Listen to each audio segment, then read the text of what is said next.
Welcome to Injector Confidential, a podcast by injectors for injectors. I'm Nicole. And I'm Kristen. Welcome to episode 6. Here we go, guys. We've got a really good topic for you today. Yeah, But before we dive into it, we wanted to just do a little weekly recap. a little weekly recap. We both have been working quite a bit. It always ends up seeing that we end up having this final push at the end of the month. And like for me, that's kind of always how my injecting career has been. Honestly, today I'm not so sure about how sustainable it is. Yeah. Because right now it's the 4th of the month as we're recording this. And you have that like initial pressure of like, okay, like the world is my oyster. This month has all the possibilities of sales and patients. That is the first and the second of the Yeah. But then I'm like, oh no, it's Oh no, 4th. it's the 4th. How many injecting days do I actually have? And oh my gosh. So yeah, it's a little bit of a grind It's for a sure. grind, but we were grateful over the weekend. We went up to Orange County, which if you're not in Southern California, that's about an hour and a half from me in San Diego. And how far from you? An hour. In about an hour to go inject the sweet matriarch of Portrait. Our sweet nurse Gales. Sweet nurse Gail. Gail is an actual human angel. It was such a delight to not Such a only delight. spend time with her. And she was one of the first people to start with Portrait. Gail is such a wealth of knowledge too, because she's been an injector for 18 years. Mhm. And so she's been in this industry since its inception. And I just love learning from people like that. And goddamn, if I look that good when I'm in my 50s, Oh my God. even half as good as Gail does. She looks, I wish I looked that good now. Seriously, She looked- then we put it that way. She looks so good. And I love that, like, even though she's been an injector for so long, she's so giving with just her praise. And just the reason it started out that she wanted us to come up there was because she's like, I want you guys to see what you guys are doing injection wise. And like the humility of someone that is in that stage of your career to look at us fairly newbies and like actually feel like there's something to glean there is pretty incredible. And we injected the shit out of her. Oh my God. Yeah. I've never put 4 syringes in anyone's temples before, and she needed every drop. She needed it. She referred to herself as a peanut head, and we were both like, whatever. And then as Nicole was injecting her, it was like, oh, I know. okay. I know. I put 1 syringe in. I was like, where did it go? I It's know. always terrifying when you have a paying customer, but Totally. you're just messing around with a colleague. It's actually rather enjoyable because then you get to do what's needed and not have to worry about that But it made me, conversation. yeah, it made me realize though that I wish every patient was a divide and conquer team injecting situation between us. I know that was really fun. Nicole, you did a lot of the heavy lifting on that one. I just came in at the end with some lips and some chin, but No, in Puriform. in pure form. I know. I was like, I'm not doing Puriform today. Just But I did temples. You could do Puriform. can we talk about what a badass she was, though? Oh my God. She Yeah. dental blocked herself. Like literally in front of us, guys, because I taught myself how to dental block and I don't do it that often. And so I was like, Gail does it frequently. And so I was like, can you show us? And I thought that she was just going to like hypothetically show us like Yes. the site. No, she takes the 1/2 inch needle and just shoves it up into that cavity. And Kristen and I, our faces, we were like, oh my God. So at that moment, Kristen was like, yeah, she's going to be just fine. Yeah, just feel her. Oh my God, she is a badass and she looks amazing. She looks That so was good. really fun. We can't wait to see her like actual, and she's not too bruised up either. I'm Mhm. shocked. Yeah, she looks great. Yeah, she looks real good. So we're so excited. But Gail, if you're listening to this, we just love you so much. Yes, it was such a pleasure to sit Such with you. a pleasure. Well, remember back on the 3rd episode when we were in Palm Springs and we said we were in rare form? That was rare physical form. Kristen and I are in rare mental, emotional form Yeah, today. guys, we are on the struggle bus. and Because we we're look in rare like- physical form too. Yeah, we look like We've looked better. when I came in, I hope I can share that. Oh, yeah. Go When for I it. came into Nicole's suite, she was trying to find ice for her swollen, tearful eyes. And I was like texting her on the way here, don't worry, girl.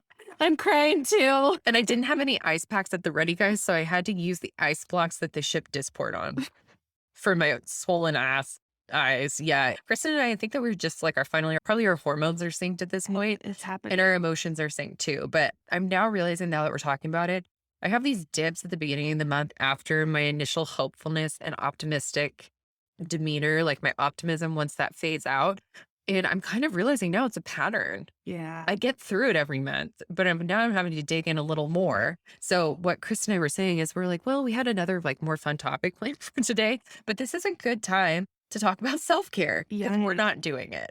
Yeah, and it's interesting, like, you referenced in different conversations we've had about how, like, you catastrophize, Yes. and I do that also. Like, it's not just like, "Oh, okay, this is a rough situation. This is how I'm feeling about this incident that happened." It's like, "Oh my god, what am I gonna do for my whole career? This Yes. isn't sustainable. I can't do this anymore." I think sometimes it's hard 'cause it's like, when do you listen to that and when do you just let the I emotion know. sit, you know? And so that's what we're trying to figure out together. And hopefully by the end of this episode on self-care, we will be implementing it along with you guys and we'll have a little more clarity. Totally. And I know for a fact I've been this way my whole life. Absolutely. And so self-care is always one of those like trendy words. We hear it all the time, especially in the wellness community but breaking down what does that actually look like? How do you pick self-care things that are going to actually benefit you and help you get off the struggle bus? So kind of when we think about where to start, the Yep. first thing we can bring it back to is nursing 101, Goddamn. hierarchy of needs, bitch. Yes, that is so one of my very best friends, Miley, who's my work wife when we worked in Seattle together, when I'm having a hard time, every time she says, "Where are we on Maslow's?" And I'm talking about the bottom of the pyramid. Yes. We're talking about sleep, we're talking about shelter, and we're talking about food, and Yep. we're talking about water. Yep. Is Just elimination. elimination. Did I miss one? Oh, this bitch with her like degree. No, because I don't pee ever. Literally, she is. That's why we can't do Kira very easily on her. She does not hydrate and she does not pee. I don't even want to know how big your bladder is. Oh, Like, I would, probably very if I bladder scanned you, I think it would terrify me. yes. But those four basic things, like, haha, you might laugh and be like, yeah, but like most of my problems start with those four things. And if I can identify how to fix those things, it doesn't fix everything, but at least it gives me something to be in control of and realize, like, okay, I'm the worst when I'm sleep deprived. I already know I worked nights for so many years, but I already know that if I'm sleep deprived, I'm already at a loss. Totally. So for me, it's like, okay, how did I get sleep deprived? It's usually something in my control. Just knowing that and knowing that about yourself, I think just does give you so much more control when you feel like you've lost it. So another little thing that I use when I am feeling like I'm out of control is before I make any big decisions in that spot, I think about halt, and I do this with my kids. Are you hungry, angry, lonely, or tired? And if you're one of those things, you halt, you stop in your tracks, and you address that before you have the tough conversation, before you fire the patient, before you make the social media post. You stop and you just assess your needs. And what I love about that is one, like you said before, it doesn't change the thing. It doesn't change the thing that feels overwhelming or hard, but it gives you enough coping mechanism to be able to deal with it a little bit better. The thing I also love about it is that it's a form of building self-trust. Mhm. And when we can sit and identify what our needs are and then meet that need in the same way you would like with your child, if you saw that your child was really struggling and maybe having a temper tantrum or was sleep deprived, like you're not going to be harsh with them. You know, you're going to sit back and have compassion and empathy, and you're going to help them realize, like, hey, maybe we need to take a nap. And in the same way, we can do that with ourselves. We can treat ourselves with kindness and patience and empathy. I think a lot of times we're really hard on ourselves and we forget that, like, we deserve to have a break and we deserve to have water and we deserve to have sleep. And these are all things that can help us feel our most full self. Yeah. And I think that that's also inadvertently a really nice mindfulness technique too, like grounding tool to think through your emotions. Same thing as like, what can I see? What can I touch? That kind of thing. But thinking, okay, back to four things. What can I think about? And makes you feel, once again, less out of control. Absolutely. Hanker is real, y'all. Oh, yeah. I know my boyfriend's afraid of me if I've missed a meal. Let me tell you. Tired and hungry, like just out of my way. Yeah, I know. Not really angry though. Oh, no. You don't usually get angry. Oh, It takes a lot for me to get angry. yeah, I know anger is not like my go-to emotion. It's more like catastrophizing. Yes. Like, this is Self disaster. yeah. I don't usually bring other people into my tornado. I'm happy to be along for the ride, babe. When we're talking about self care, we just want to break down some of the stigmas and the things that are assumed. Because I think if I see a self care TikTok or post, I instinctively go past it because usually it makes me feel bad about myself. If I'm being totally honest, I'm not getting monthly massages. I'm not sitting out on the beach and drinking a cup of tea. Like, no, I'm driving, listening to my explicit rap and mainlining espresso. That's what I do. But self care does not mean you have to be alone. So, Kristen can speak to this for sure. But based on your personality type and where you receive energy, you might recharge better with a group of people that you love and being in a setting that is energizing. But some people, this is the more traditional, I think, idea of self care is being alone and just basically recharging. Yeah, Recharging with lighting yes, and moonlighting and and like, I don't know, a sound bath and like maybe some like reality TV. Trust me, I love reality TV, but truly what makes me feel better and what makes me feel more alive is being around other people that I love. absolutely.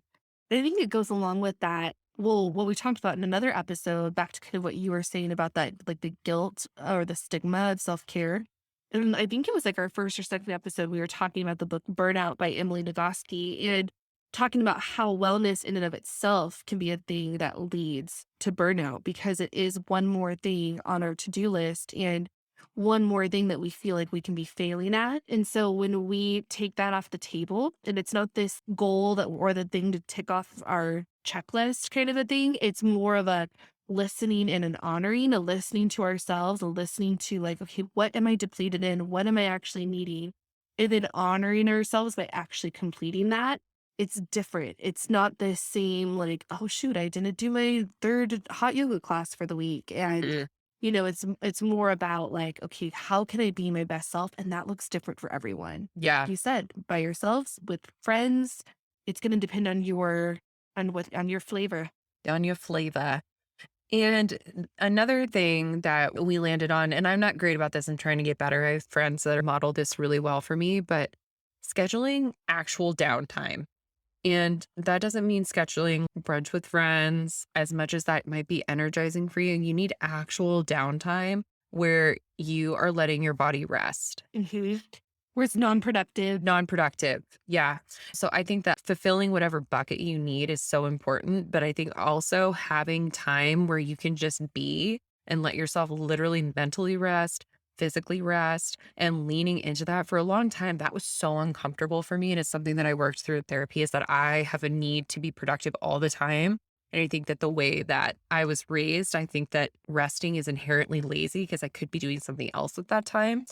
And it doesn't have to be so leaning into having that time where you are just at peace, at rest in whatever form that is, and don't schedule anything is really beautiful. And it feels weird if you're used to being a workhorse like I am, but you are achieving something by just scheduling that time and prioritizing yourself.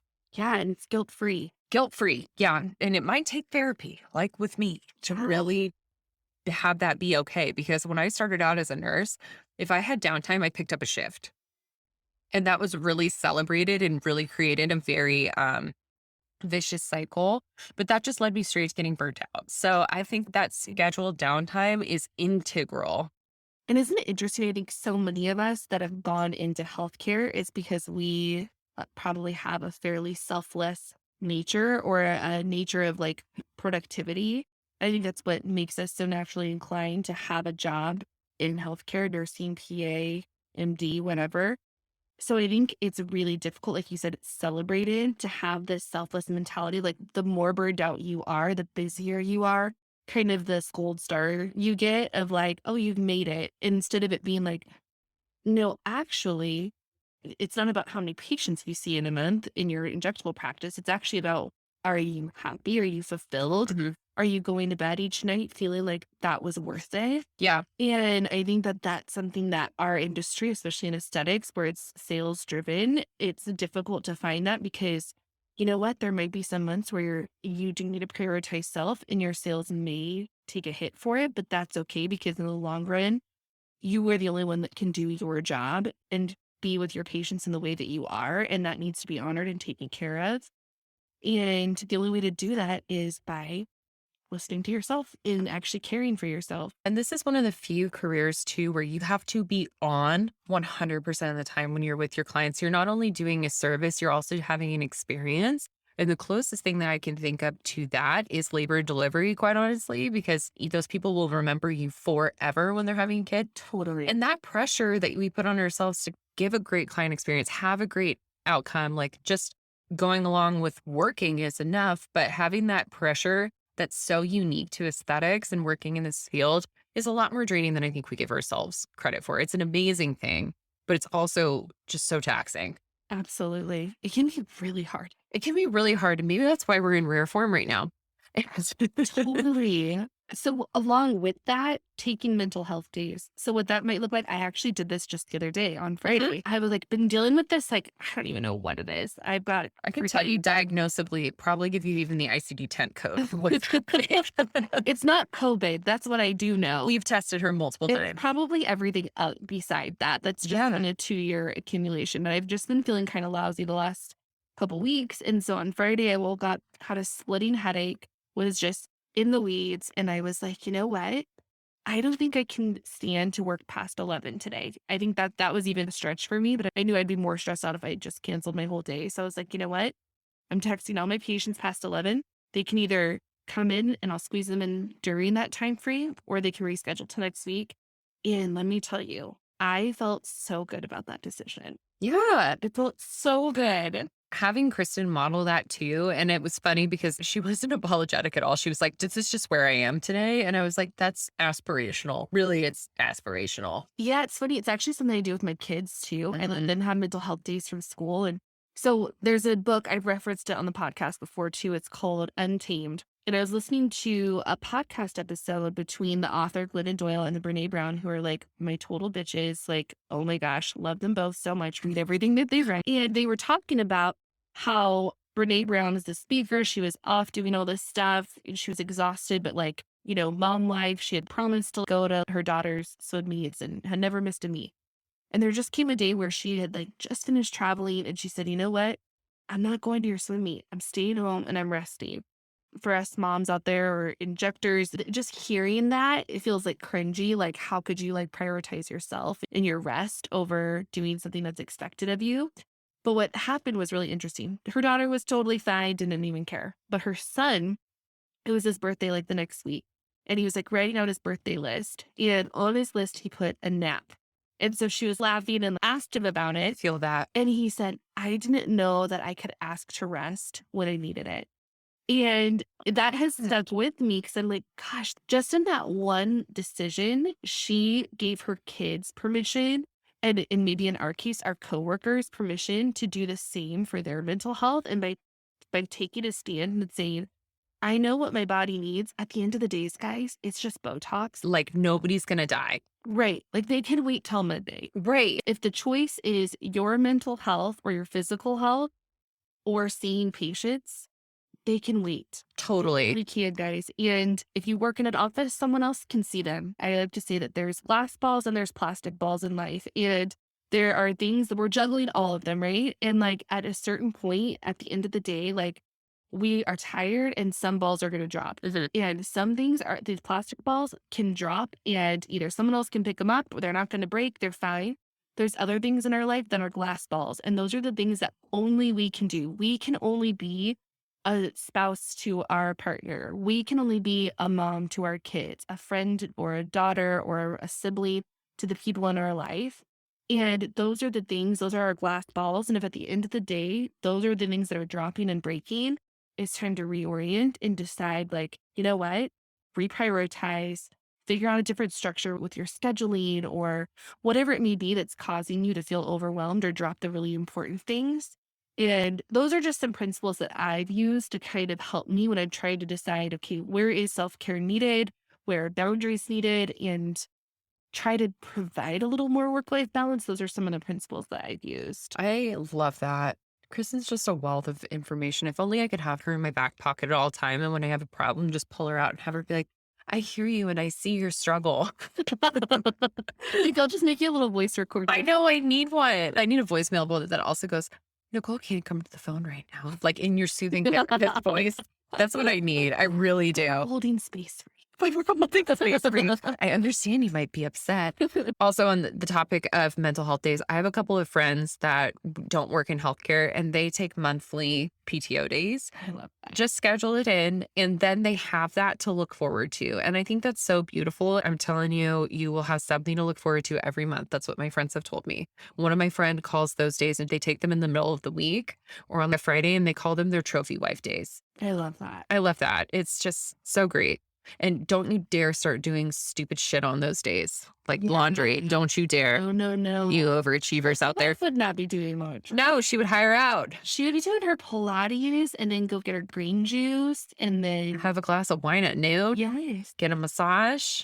that's the kind of life I'm living, baby. Totally. I want that so badly.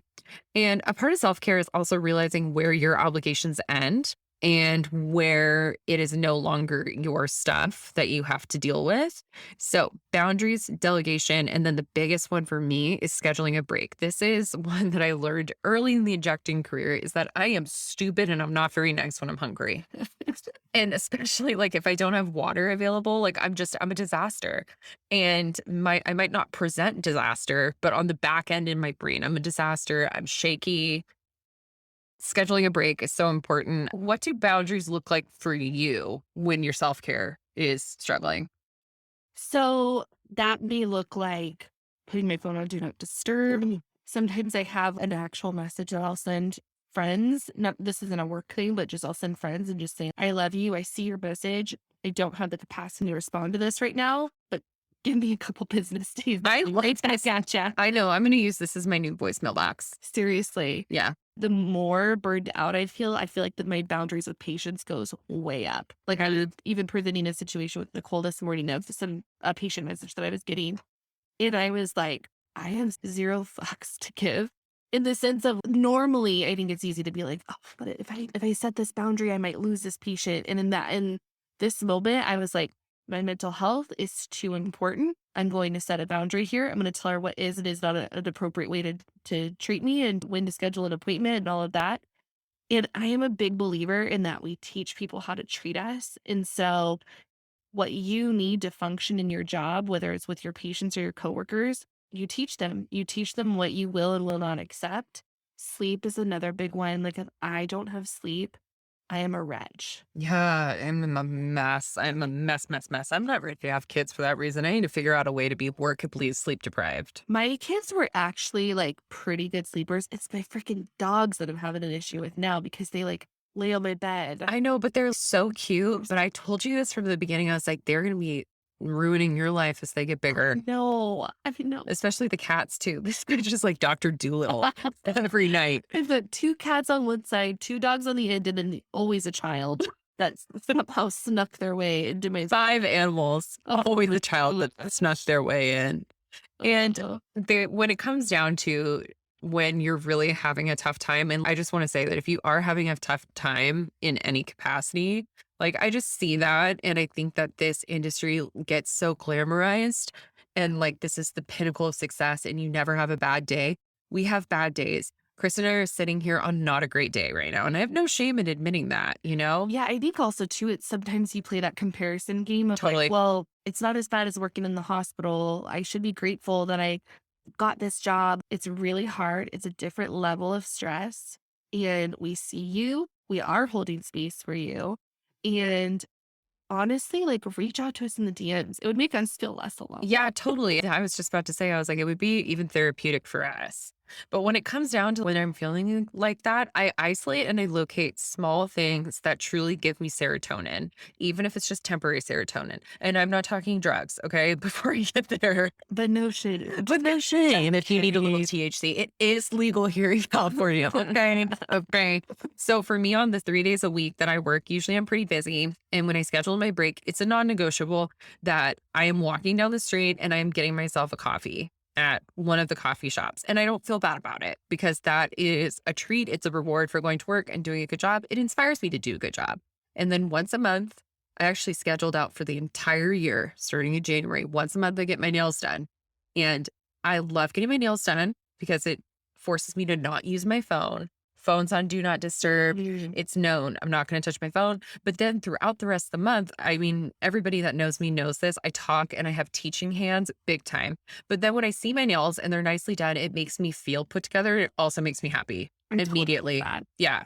I totally get that. I know we were talking about my lashes the other day, and Oh, I mean, lashes for me is a questionable choice because the amount of styes I get. I know, but I was trying to figure out like a way that she could still get them. So I was like, okay, so like, what if you did like hydrocortisone cream and then we put some new We're Pearson? really trying. I We're know. really I want to trying. try. I mean, yeah, that's another topic for another time, my sty situation. Yeah. But that's another thing for me because I know that even on the days that are rough and that I don't feel like doing my makeup, it's like, okay, but I've got my Botox, my lashes, and my nails are done. Just those three things, put on a little tinted sunscreen, and I Mhm. can feel like I can face the day. And it is amazing how it makes you show up for the rest of your day. Maybe that's why I'm sad. My Dysport's like almost totally worn off. That could 100% We need be to it. fix that. That's an easy thing. Yeah. And small things that make you feel alive. Injectables. Let's also do my lips. Let's just knock it up. And this might be a little more controversial. Once again, hashtag sorry, Kendall. But on a weeks where, and I will say very real and raw and honestly, that in grad school, I had month-long periods where I would be significantly depressed, significantly anxious, and getting through the day to day sometimes is really tough. And as much as I love my job and being there made me happy, this little hack really helped. So all of us have patients that are a little more taxing, need a little more TLC, or we have procedures that we do that you don't do very often, that you don't love as much. If you're having a week or you're having a day and you see a patient that you are not thrilled about seeing on your schedule, think about weigh the pro and con. Like once you're done seeing them, yes, you'll probably be relieved. Maybe it won't be as bad as you thought it was going to be, but will you be able to show up for that client in the biggest and best way? Probably not. And that's okay. Reschedule them. Once again, this is not life or death. This is Botox. Hmm. Absolutely. I was actually pretty good about this at my previous practice because I had an assistant that could call for me and shift things around. And it was a game changer because some days I'm like, I just literally don't have the mental capacity. And you're right. It wasn't even just about me. It was like the experience that they're expecting from me is not possible at this Yeah, time. it's not possible. And We don't have the gas in the tank. no, And on that topic, if you are consistently having that same feeling though with the client and it's a pattern of behavior with how they treat you, then really take stock of that and think pro con. It's not worth, in my book, and I have a stronger boundary with this, it's not worth any amount of money if somebody abuses me or support staff and I absolutely. fire them. Mhm. It's not worth any amount of money, but there is that gray area. We all have clients that just need a little bit more TLC, but it takes a little extra gas in the tank for those people. I have patients that probably would, I think, I think subjectively or objectively, you would look at and be like, okay, that's a more difficult patient. Their expectations are higher. Yeah. The amount of follow up that they're going to need is higher. But, they maybe spend more money and that's why, whatever. They're a little bit more, they're all consuming. But I've been able to establish a relationship with them. They Mhm. treat me with respect. They're Yes. kind to me. Whereas then I've had other patients who I feel like are just as much work, if not more. And they're like wanting something free from me, or they Mhm. don't treat me nicely. They don't talk to me kindly. When I had an assistant, they would treat her poorly. Yes. And that's like where I draw the line. Yeah. It is nice to be in a position where we do have that autonomy to say, this patient this morning wanted something that I felt like was totally unreasonable for me to Mhm. give my time to. And I just set a hard boundary to. And maybe in a med spa environment, it would have been expected that I would have given her what she was Right. asking. And here I was just like, absolutely not. Like, no, No. my Yeah. time is worth more than what you're asking of me. And I'm going to just draw a hard line in the sand. If I lose you as a patient, then that's unfortunate. But at the same time, she'll never ask me that again if she Right. stick with me. And then hopefully we can have a really great, flourishing patient provider relationship in the Oh, future. totally. And in I those days, doubt it. I doubt it with that one. What she was telling me, I was like, Oh boy, it's one of those, isn't it? Yeah, it's no, that's and on that topic, one of the examples of rescheduling a tougher scenario I've had, even in just the last couple of months, I had a day where I did not sleep well the night before and I just wasn't on my A game. And I had one of my nearest and dearest clients coming in and she was getting married in 6 months. And it was supposed to be the filler appointment where we do the wedding filler, pressure's on. Oh my It's gosh. at every angle.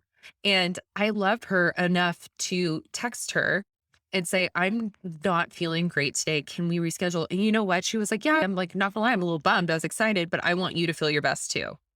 Oh, I love that. And she's a hairstylist, so she gets it. Totally. And I would have hated myself if I had not given her some cutting ass cheekbones for her wedding day. Totally. I would have felt so sad. You know what? We also did some self-care today we sacrificed something. We did not put out a podcast today Monday. That's right. And we were both Let us like, I know. We go. were both like, you know what? Nobody's like sitting around waiting except for we have like maybe two or three people that really Yeah, waiting. I bet anything my big sister is texting me while I'm on Do Not Disturb, and she's like, "Yo, where's episode 5?" But we were like both just struggling this weekend and tired. And like we were both like gave each other enough grace to say, hey, you know what? I think tomorrow's going to be just fine. Just fine. Nobody's gonna die. It's funny how as we get older, though, it's like Monday I'm on the struggle bus, but like it's not because I was out raging all weekend. No, it's not No, having an existential crisis. I know it's because it's exhausting to be me. It's exhausting to be an adult. It's exhausting to be an adult, and I mean, there's so many wonderful things in both of our lives, but together, it's just ugh. Yeah. But each one, like as wonderful as they are, comes with it requires something. Totally, yeah. Our last point that we want to talk about is if you are feeling like there are some identifiable and actionable items that would help make your day better or your just overall experience better working where you're at, talk to your employer. Write those things down and really go to your boss. You're going to have to be a little bit vulnerable and say where you're at in your mental health and just say, you know what, these are things that I need to function the best. And I think it would be really interesting to see the response you get if you have a supportive employer that's like that It's a good honors that. litmus test, It quite really honestly. is for them to say, yeah, you know what? If you're saying like, look, the financial strain of not getting paid this much money is really taking a toll on how much I'm able to focus on my job here. If they're not at least able to entertain a conversation with you about a raise or if it's that you're overworked and you need more breaks, then that might be, again, going back to one of our first episodes, might be a good sign that it's time to quit your job because at the end of the day, remember, do not drop your glass balls.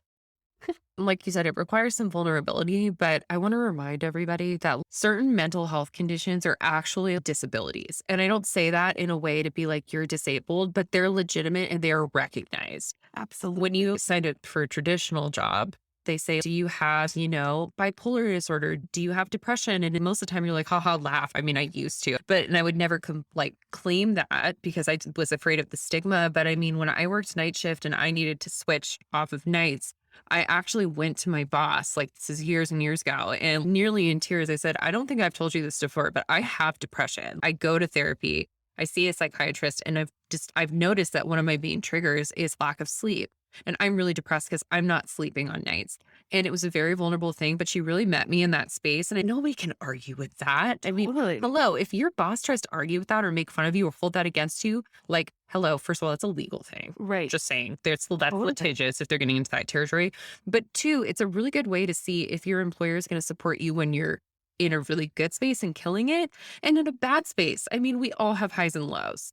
Absolutely. Yeah, and if there's one thing that I just want people to not be ashamed for, I think there's a lot of joy in when things are going right, but there's also something to be said about appreciating when things go wrong and things are not great. Both of us are in a space right now where tomorrow's going to be a new day. We're going to start over. Maybe we'll be back to being optimistic. But today we're just holding space for things feeling kind of icky. Mm-hmm. Today is on the ick list. On the ink list. Majorly on the ick list.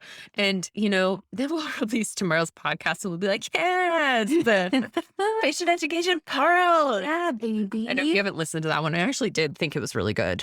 Yeah, we had a good time making that one. Yeah, we did. We had a good time. We were caffeinated. But for today, our to-do list is just to continue to enjoy our large iced coffees that we got to have a hit of serotonin.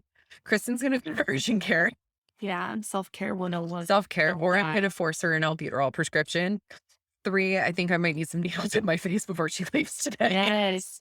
I really need to wrap this up so we can I know, right? support this I know. shit out of. Well, okay, so if you are having a hard time, please reach out to us. Yes, make us feel better. And don't forget about our Women Crush Wednesday, where we want to shout out injectors doing big things. Even if that's just you getting through a week, we want to hear about it. Absolutely. Please reach out because we love hearing about your big and little wins, and we are here for you.